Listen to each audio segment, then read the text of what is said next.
Pression de trésorerie, augmentation des cas de grands malades au sein des 800 postiers de Côte d'Ivoire, le personnel de la Poste est dans le désarroi. Un désarroi qui s'accroît à mesure que la grande messe de l'industrie postale mondiale à Abidjan, le 27e sommet de l'UPU, approche. La Poste est l'institution qui incarne cet événement. La Poste de Côte d'Ivoire sera en visuel au niveau mondial. Mais qu'est-ce qui se passe pour le personnel à l'intérieur? Peut-on vraiment aller à une telle fête alors que le personnel même est en situation de précarité? Face à cette situation, les postiers réclament l'aide de l'État à 10 jours de la tenue de l'événement. Nous avions demandé un appui exceptionnel à la Poste de 2 à 3 mois, que cela soit donné pour que tout ce qui pourrait être arriéré soit apuré et que le mois d'août soit aussi payé. Autre problème évoqué, c'est la mise en œuvre et le respect des obligations du service postal universel avec le reversement des codes-parts dédiés à la Poste de Côte d'Ivoire. Au nom de ce que la qualité des services n'était pas au rendez-vous, des acteurs donc ont commencé à opérer l'activité postale. Mais maintenant que la loi a été prise, il faut que ce soit organisé en fonction donc des prérogatives de chacune des parties. Un cri de cœur entendu par le ministre de l'économie numérique et de la Poste, qui s'est aussitôt rendu sur place pour s'imprégner des réalités et annoncer de bonnes nouvelles. C'est un réunion avec le Premier ministre qui m'a instruit de trouver des solutions rapidement. Donc nous sommes en train de réfléchir. Nous avons bon espoir que dans les jours à venir, nous pourrons avoir des réponses à leurs préoccupations. L'État, actionnaire unique de la Poste de Côte d'Ivoire, a adopté en janvier 2013 un plan de redressement d'une valeur de 28 milliards de francs CFA.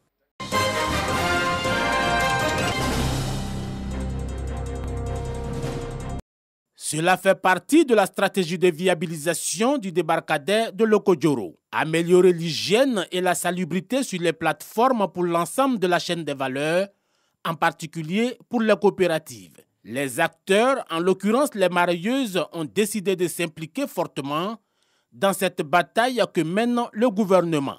Cette journée nous a permis de prendre conscience des enjeux qui sont les nôtres, à savoir maintenir le débarcadère qui est notre lieu de travail propre, entretenir notre santé, présenter des produits de qualité, contribuer à l'absorption du chômage, continuer à intégrer dans notre quotidien l'esprit de solidarité et de groupe. Se battre pour assainir les sites d'exploitation, c'est bien, mais augmenter le niveau de fréquentation du débarcadère par les pêcheurs et réhabiliter les chambres froides tout en renforçant leur capacité, c'est encore mieux. Sur ce chantier, la communauté internationale assure de son accompagnement à travers le projet Initiative Pêche Côtière. Le projet Initiative Pêche Côtière, composante Afrique de l'Ouest, contribue aux objectifs du programme mondial pour le Fonds de l'environnement mondial, qui vise une gestion holistique, fondée sur les écosystèmes et une meilleure gouvernance des pêches côtières. Cette disponibilité des partenaires extérieurs est en phase avec la politique du gouvernement vis-à-vis du débarcadère de Loko-Djoro.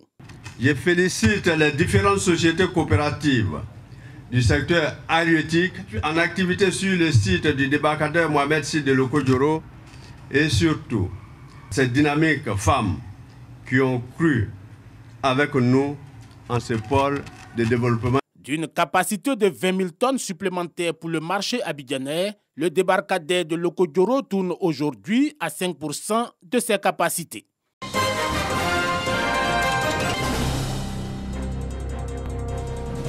Akakro, village situé dans la sous-préfecture de Gabiagui, dans le département de San Pedro.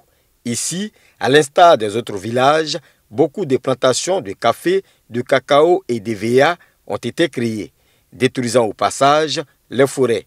Conséquence des changements climatiques, baisse de la production agricole. Le sexagénaire Jean-Claude Aka, fondateur du village qui porte son nom, décide de réagir. Il plante d'abord 4 hectares d'arbres. Ensuite, 7 autres hectares. On a beaucoup coupé des arbres, donc il faut les remettre en place. Séduit par cette volonté du vieux Jean-Claude Aka de planter des arbres, le sous-préfet de Gabiagui, Bamba Fatogoma, décide d'organiser une journée de l'arbre dans ce village d'Akakro, en présence des chefs des villages voisins. 600 plants d'arbres sont mises en terre. L'arbre garantit la vie. J'invite tous mes administrés à imiter mon geste, à planter des arbres. On ne savait pas que c'était important pour nous autres. Alors, nous allons imiter M. Aka. À partir d'aujourd'hui, je prends l'engagement de planter au moins 1 hectare. Planter arbre là, ce n'est pas affaire des garçons seulement, tout le monde doit planter. Depuis 2018, plus de 100 hectares ont été reboisés, selon la direction régionale des eaux et forêts, qui entend sensibiliser les producteurs à la pratique de l'agroforesterie.